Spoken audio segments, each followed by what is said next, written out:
30년 전 예술전당 뮤지컬 캐치를 보고서 관객석에서 일어나지 못했던 4살짜리 꼬마애가 하나 있었어요. 그래서 그때 공룡 꿈을 보통 4~5살 때 남자애들이 많이 꾸는데 매일매일 캐치 꿈을 좀 꾸는 애가 있었어요.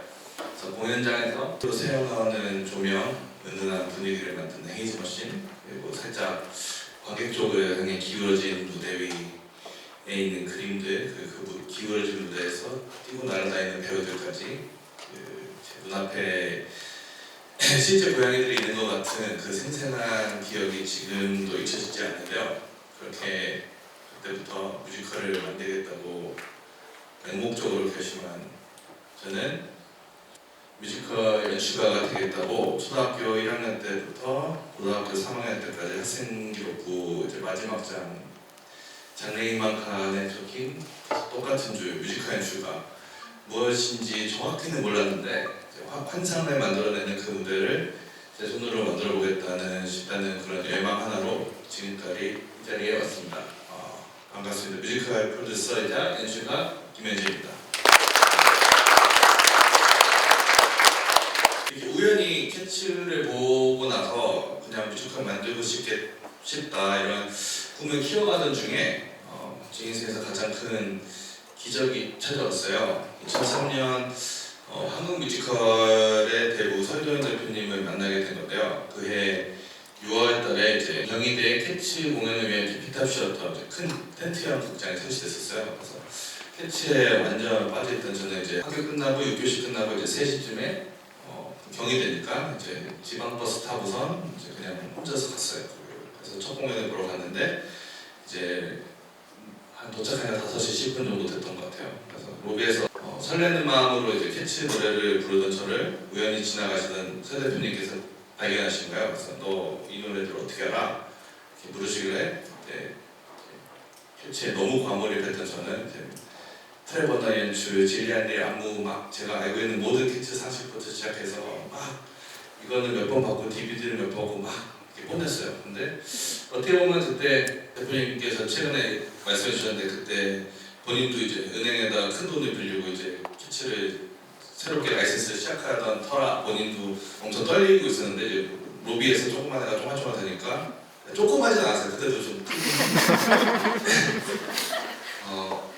막 캐치 이러니까 약간 본인도 조금 안심을 얻은 것 같아요. 이 공연이 잘 되겠다 이런 식으로. 그래서 귀여웠는지 하우스 매니저님을 부르시더니 이제 이 친구 빈자리 있으면은 올 때마다 최대한 빈자리 있으면 공연 보여줘 라고 하셔서 그날 이후 저는 캐치에 너무 미쳐있었기 때문에 뭐 학교 끝나고 계속 거기로 이제 공연장으로 갔었죠. 그래서 근데 빈자리가 실제로 많지는 않아서 항상 이제 끝자리나 이렇게 어디 이렇게 주셨었는데 매일 가다 보니까 공연의 조명, 무대 시스템, 배우들의 동선, 고양이가 28마리 정도 나오는데 이제 어느 날은 저 고양이만 보고 이제 고양이들 한 마리씩만 집중해도 이제 볼 게 없잖아요. 이제 조명도 보고 어느 날은 상수 이제 스테이지가 들어가죠. 왼쪽에서 나오는 헤이즈 머신만 계속 보기도 하고 그냥 계속 그 공간에서 이제 습득을 했었던 것 같아요. 그래서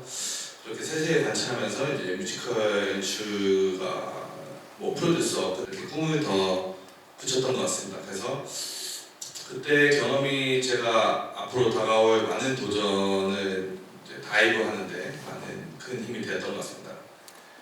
그러다가 대형 뮤지컬에 이제 빠져서 계속 한국 뮤지컬 이 성장기와 같이 이제 크게 됐죠. 제가 나이대가. 근데 그랬던 저한테도 이제 사춘기가 찾아왔던 게 과연 나만의 이야기를 만들 수 있을까라는 질문과 맞았던 것 같아요. 그래서 당시 이제 한국 영화는 이제 2000년대 초반에 여기 스크린커터즈하고 막 머리 밀고 할 정도로 이제 할리우드 영화가 막 그 비율을 차지하던 한국 영화 시장이 이제 뭐 봉준호 감독님이나 박찬호 감독님의 이제 해외 수상 뭐 이런 어떤 한국 영화의 세계화를 통해서 이제 한국 박스 오피스가 점점 한국 영화로 차가기 시작하고 심지어 뭐 워너브러스 코리아나 뭐 외국계 영화사들도 철수하기 시작할 정도로 이제 한국 영화가 주류를 차지하게 하게 되면서 저도 뮤지컬만큼 그때 당시 완전 라이센스로 잠식되어 있던 시장이었거든요. 뭐 지금도 사실 주류가 라이센스이긴 하지만 그래서 왜 우리나라는 우리 얘기를 이렇게 말을 하지 못하지? 그래서 그때 아카지라는 뮤지컬이 있었는데 거기서 이제 I Am What I Am이라는 되게 자기 정체성을 부르는 되게 슬픈 장면이 있어요. 근데 슬픈 장면임에도 불구하고 그 래퍼 형식의 뮤지컬이기 때문에 약간 이렇게 쿵짝쿵짝하는 비트로 가는 공연이 있어요. 근데 제가 봤을 때 뮤지컬 역사상 가장 슬픈 장면 중에 하나거든요. 이게. 근데 그 당시에 한국 공연장에서 관객들이 그 비트에 맞춰서 박수를 치면서 이제 그 LGBTQ라는 컨셉에서 정확히 이해를 하지 못하는 거죠. 그래서 그걸 보면서 이게 공연 쇼로만 보이고 있구나. 우리가 연극이나 뮤지컬에서 이제 사회나 이 토론의 장인 게 너무 결여되면서 어떻게 하면 이 뮤지컬 만들 수 있지? 해서 고등학교 여름방학 때 열심히 이제 알바해서 부모님 사인 받으면 알바를 할 수 있었어요. 그때는. 그래서 500만 원 정도를 모았어요. 제가 모은 돈 중에 굉장히 컸던 돈이었거든요. 그래서 이제 작은 뮤지컬을 만들겠다고 해서 이제 서울 예고 작곡가한테 가서 이제 작곡 의뢰하고 그 당시에 이제 그 네이트판에서 이제 뮤지컬 천재로 막 유명한 친구가 있었어요. 그래서 걔한테 캐스팅 제의도 하고 막 혼자 막 지금은 소꿉놀이인데 그 당시에 제가 가질 수 있는 인테리어 중에 최고였어요. 그 사람들이. 그래서 그렇게 어느 정도 캐스팅이라는 전제를 깔고선 이제 500만 원을 갖고선 예술전당을 갔어요. 그래서 대만을 하고 싶다.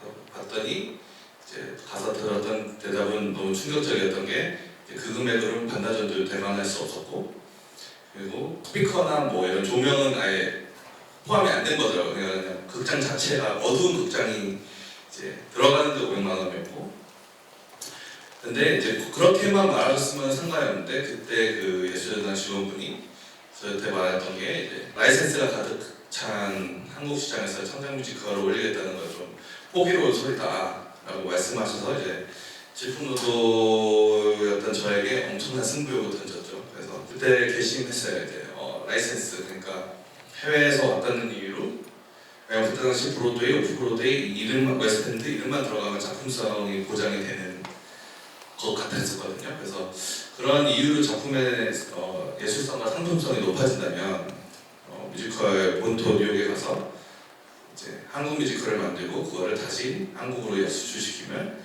그 사람들이 과연 이걸 창작 뮤지컬로 부를 건지 라이센스 뮤지컬로 부를 건지 헷갈릴 거고 그러면서 역사대주의를 통해서 이제 우리 창작 뮤지컬이 부흥할 수 있겠다 생각해서 이제 그렇게 고등학교를 졸업하고 곧바로 이제 미국으로 날아갔습니다. 그래서 이제 뉴욕에 가서 이제 한국 뮤지컬 만들겠다고 큰 소리 치고 막 했지만 막상 미국 관객들은 이제 우리 이야기에 큰 관심을 보이지 않았어요. 그래서 독해 공연들이나 이런 거 워크숍을 많이 하는데 뭐 6.25 전쟁, IMF, 뭐 한국의 역사적 위인들 같은 소재를 갖고 이제 독해 공연을 해도 관객들이 집중을 잘 못하고 특히 이제 새로운 그 소재에 대한 피로도가 높다는 걸 한 공간에서 이제 강하게 느낄 수 있었어요. 그래서 그렇게 하던 와중에 이제 제 머릿속 제가 이제 팅하고 이렇게 머리를 병정 올렸던 사건이 있는데 어떻게 보면 저는 한국 언론이라는 작은 바닷속에서만 세상을 봐왔다가 미국 갔던 거였고 그렇게만 바라보고 뉴욕 갔는데 조금 이상하다 느꼈던 게 한국에서 유학 가기 전에 한국에서는 이제 현대차가 미국 판매 막 1위다 막 이런 뭐 헤드라인도 있었고 막 삼성 스마트폰이 미국에서 너무 잘 팔린다. 근데 JFK 공항에 딱 도착해 보니까 곧바로 다 노란색 옐로우캡이 다 토요타 프리우스예요. 그래서 다 토요타 캠리의 프리우스밖에 없고 현대차를 너무 찾기 어려운 거죠. 그리고 다 핸드폰 보면 다 아이폰이에요. 그래서 내가 봐왔던 이 뉴스 속에 우리나라의 위상과 좀 맞지 않았었어요 그때 당시에. 그래서 그렇게 현실을 깨닫고 이제 어떻게 해야지 이 사람들한테 한국이라는 거를 흥미를 끌 수 있을까 막 하면서 이렇게 하는데 2012년도에 이제 신조합의 내각이 수립되면서 이제 우익화된 발언이 많이 나오기 시작했어요. 그래서 이제 위안부 문제에 대해서 망언이 막 시작한 포인트였는데 그때 당시도 한국에서는 막 대서특필되고 뉴욕에서 아침에 일어나서 네이버 홈페이지 가보면 다 위안부 망언 이렇게 헤드라인 스토리라인이 있으니까 전 자연스럽게 위안부라는 소재에 노출되어 있었는데 아까 말씀드렸다시피 그것마저도 정저지한 거죠. 이분들은 이 네이버를 좋아하지 않으니까요. 그래서 위안부 소재에 대해서 한번 작은 독해를 올려보기로 이제 결심을 했고 솔직히 말해서 큰 기대는 없었어요. 왜냐면은 위안부, 일본 위안부 이제 정식 면식 뭐 Japanese Imperial Army, 뭐 Sexual Slavery 기계하지만 뭐 우리가 컴포트먼이라고 많이 하죠. 근데 처음 컴포트먼이라고 말 들었을 때 미국 관객들은 정말 편안한 여자들인지 알고 있을 정도로 아예 어느 콘테스트 이해도 없었거든요. 그래서 이거에 대해서 별 기대가 없었다가 뜻밖의 일이 벌어졌던 게 리딩을 하거나 어떤 걸 하다 보면은 많은 관객들이 등이 갑자기 한 15도 정도 앞으로 이렇게 살짝 이렇게 숙여질 때가 있어요. 그때가 이제 되게 고도로 집중할 때거든요. 그래서 딱 갑자기 어느 순간 그 청중의 공기가 싹 얼어붙는 거예요. 그래서 배우들의 대사 하나하나에 이렇게 온전히 집중을 하고 심지어 막 어떤 분들은 막 울기 시작하더라고요. 그래서 제가 그렇게 그 말이 좋지 않거든요.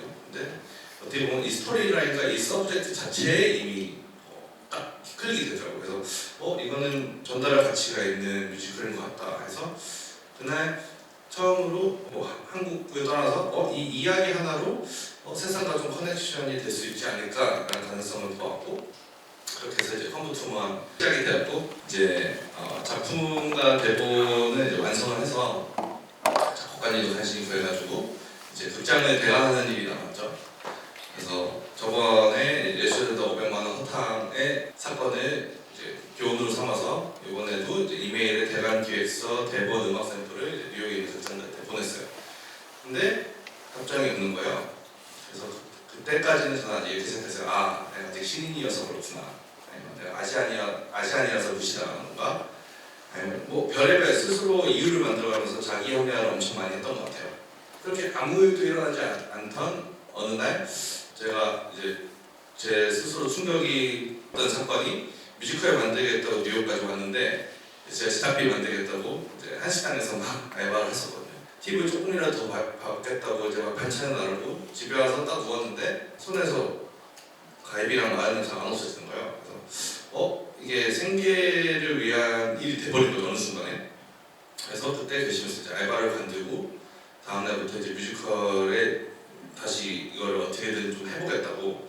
그래서 대본이랑 악보를 이제 프린트한 다음에 손편지를 한 극장마다 다 써서 이제 주황색 대봉투에 담아가지고 이제 극장 앞에다가 놓기 시작했어요. 그랬더니 이제 탁상공론 멈추고 실제로 행동하기 시작하니까 기적 같은 일이 벌어진 게 이메일 답이 오기 시작한 거예요. 그래서 그날이 제가 처음으로 아마 엉덩이를 띈 날이에요. 그래서 가끔 저한테도 막 이메일이나 DM으로 이제 뭐가 되고 싶다고 이렇게 하시는 분들이 있는데 고민을 쭉 들어보면 결국은 엉덩이를 안 떼세요.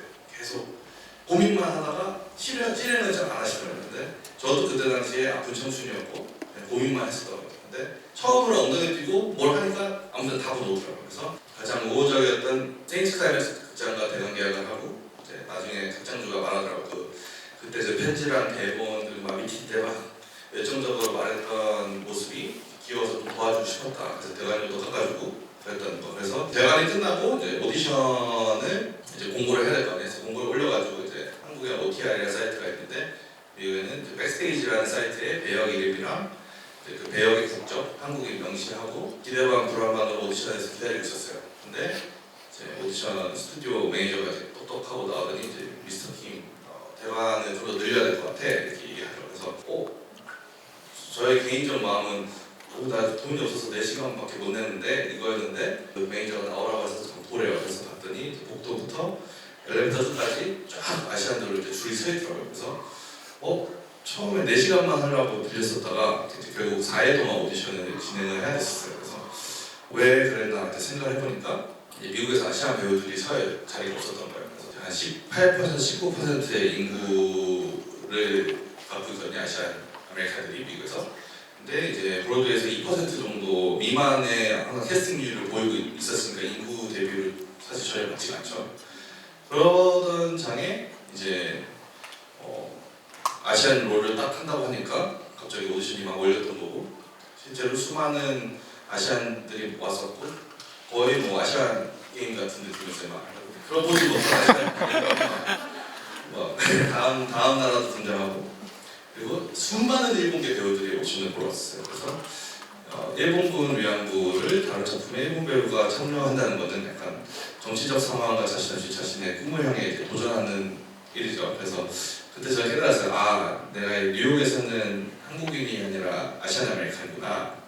그래서 그 다음부터 한국 뮤지컬을 만든다는 목표에서 아시안 아메리칸 전체를 아우르고 그들에게 새로운 기회를 제공해야겠다는 목표로 시야가 확장됐었어요. 그래서 그날 저는 단순히 한국인의 이야기를 전하는 것이 아니라 아시안 아메리칸들한테 많은 기회를 주는 데 집중에 대한 사명을 느끼고 실제로 이제 컴퓨터만 하면서 많은 일이 일어났었어요. 막 일본 우익 세력들 막 협박 전화 오죠. 그리고 한국인 최초 막 뭐 뮤지컬 뭐 이렇게 보도가 나니까 한국 연극계에서 제가 보지도 못한 분들한테 비난과 허위 사실 막 엄청난 소문이 막 생기더라고요.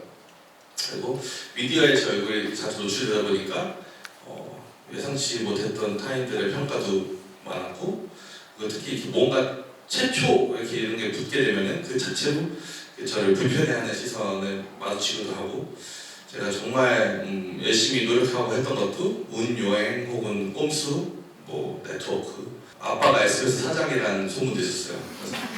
그래서 그때 정말 속상하더라고요. 그래서 그럴 때마다 저는 대응하기보다는 이제 결과물을 보여주자 이렇게 스스로 다독이면서 이제 대망의 오프닝 날이 다가왔고 첫날은 원래 배우나 스태프들 친구 가족들이 많이 오니까 보통 매진을 해요. 근데 그 다음날부터 계속 하나 둘씩 천천히 매일매일 온라인상은 안 보이는데 그날 가면 매진돼 있고 이렇게 된 거예요. 그리고 그 객석에 계신 분들이 대부분이 장년층 미국인 분들이 계셨어요. 그래서 알고 봤더니 이제 미국 관금 문화 중에 주류 시리얼 고어들이 이제 장년층 유대인 베이비 부머 유대계 관객들인데 이 홀로코스트랑 이 위안부 얘기가 어떻게 클릭이 됐나 봐요.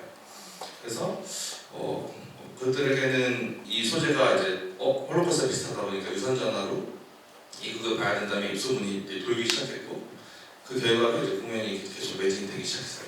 그래서 좋은 공연을 만들기 위해서는 데모그래피, 즉 관객층과 작품의 접점이 정말 중요하다는 걸 책에서만 봤지 진짜 현실에서 일어나니까 신기하더라고요. 그래서 이렇게 해서 컴포트먼이 이제 어떻게 보면 한국의 뭐 이야기 이걸 떠나서 인간의 보편적 이야기를 관객들한테 아픔과 공감을 전달하면서 특히 또 그 공감이 장년층 유대계 관객들과 이렇게 깊이 연결되면서 예상치 못한 성공을 거두게 됐었죠. 그래서 그때 이제 24살이었었는데 데뷔작이니까 부족한 게 너무 많죠. 근데 어떻게 보면 모든 것들이 관객들과 연결되고 이런 것들이 그 앞에 왔었던 저의 이런 협박이나 막 이런 시기들한테 보상이 됐던 것 같아요. 그래서 이제 성공을 한 줄 알았어요. 그 젊은 나이에 아주 어제 나는 떴다.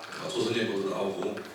근데 제 인생에 또 다른 도전이 찾아온 게 이제 높은 미디어 노출과 현지 반응 덕분에 한국이나 이제 미국 커머셜 시어터스에서 계속 러브콜이 오기 시작했어요. 그래서 뭐 갑작스럽게 갑자기 작품들을 만들자고 하고 예산이 갑자기 제시되기 시작하고 이제 돈을 모을 필요도 없어요. 예산이 먼저 제시되고 그리고 상업적 성공에 대한 기대가 쏟아지면서 이제 제게 혼돈이 좀 시작됐어요. 제가 뭘 잘하는 건지도 모르겠고 상업적 결과에 호평이 오는데 그게 상업적인 호평이면 모르겠는데 그게 예술적 호평으로도 막 왔다 갔다 되니까 제가 내가 잘못된 길을 걷고 있는 건가라는 그 자체까지 이어지고 그래서 아마 제 인생상 가장 큰 난관이었던 시기였던 것 같아요. 그래서 근데 그 혼돈 속에서 제가 결정을 내렸던 거는 더 좀 깊이 공부해 봐야겠다. 이거를 너무 외부에서만 뛰었으니까. 그래서 상업적으로 이제 뮤지컬 컴포트먼 재연, LA 공연 참여도 하고 킹스터즈라는 소재의 뮤지컬을 만드는 것 끝까지 밀어붙이기도 하고 막 하면서 느꼈던 거는 이 분야에 끝까지 공부를 하지 않고서는 이 바깥에서 눈대중으로 배우는 것의 한계가 좀 많이 느껴져서 이제 쫙 봤더니 이 분야에서 좀 잘 계속 있는 네트워크들이 보통 콜롬비아 대학교 공연과들이 이제 마피아 파워가 엄청 크더라고요. 그래서 왠지 콜롬비아 가면은 보이지 않는 유리벽 같은 게 좀 깨부서질 것 같다 생각했어요.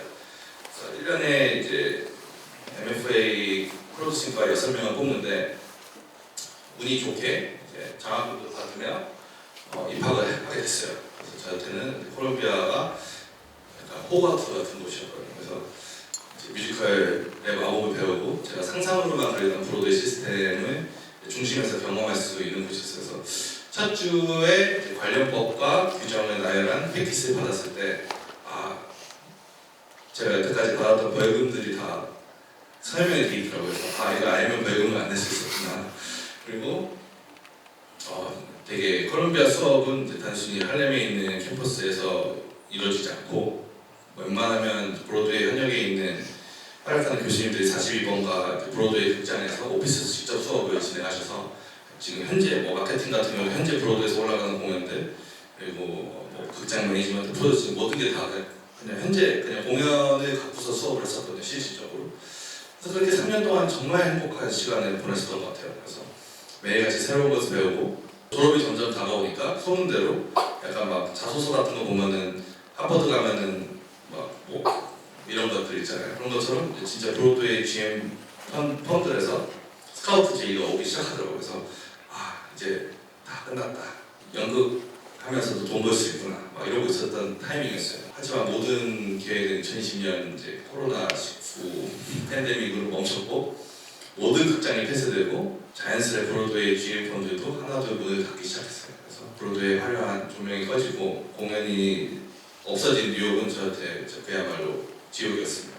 왜냐하면 졸업 후 브로드웨이에서 프로듀서로 활동하겠다는 계획도 다 없어지고 콜롬비아에서 이제 다 배워가지고 좀 활용하려 했는데 세상이 멈춰버려서 무력감에 빠지고 극장이 없는 뉴욕은 저한테는 아무 의미가 없었던 뉴욕이었어요. 그래서 처음에 3개월이면 끝나겠지 했던 게 6개월, 9개월에서 2년 넘게 공연 계획을 정지시키고 저는 이제 결국 생계를 위해 아르바이트를 알아봐야 되는 상황까지 왔죠. 근데 그 당시 코로나 때 가장 취업이 잘 됐던 게 이제 아마존 택배 기사들이었거든요. 근데 지원했는데 택배 경험이 없다고 떨어졌어요. 그래서 다 안 돼요. 지원이 또 나름 그런 직종들이 잘 안 되더라고요. 그래서 결국 뉴저지에 있는 한인 택배 배대지라 배송 대행지에서 일을 시작했어요. 그래서 이제 에어컨도 없는 공장에서 이제 하루 종일 박스를 저으면서 이제 뮤지컬에 대해 빨리 뮤지컬 너무 하고 싶죠.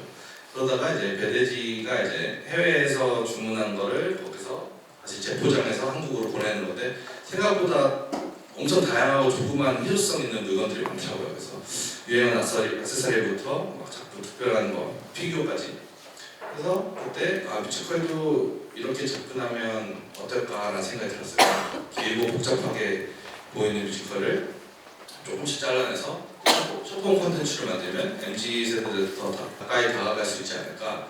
그래서 저는 또 이제 택배 알바를 관두고 한국으로 돌아왔어요. 그래서 틱톡 기반으로 한 쇼폼 콘텐츠 전문가들 그리고 한국 최고 틱톡 회사 키일이랑 협업을 해서 전 세계 최초로 이제 틱톡 뮤지컬이라는 이제 모지컬이라는 쇼폼 뮤지컬 프로젝트를 시작을 하고 기존의 긴 뮤지컬을 30초나 1분 사이로 짧게 강렬하게 일상에서 일어날 법한 스토리를 뮤지컬 형식으로 담아내는 시도를 했었고 브래드 리트, 마이클 리, 김소연, 백현문, 임정모 등 최정상급 배우들과 같이 이제 쇼폼 뮤지컬을 만들었었어요. 그래서 이제 쇼폼 뮤지컬들을 만들면서 MZ 세대들한테 뮤지컬이 이제 할 수도 있다. 우리가 언제나 볼 수 있는 거고 되게 친숙한 거다.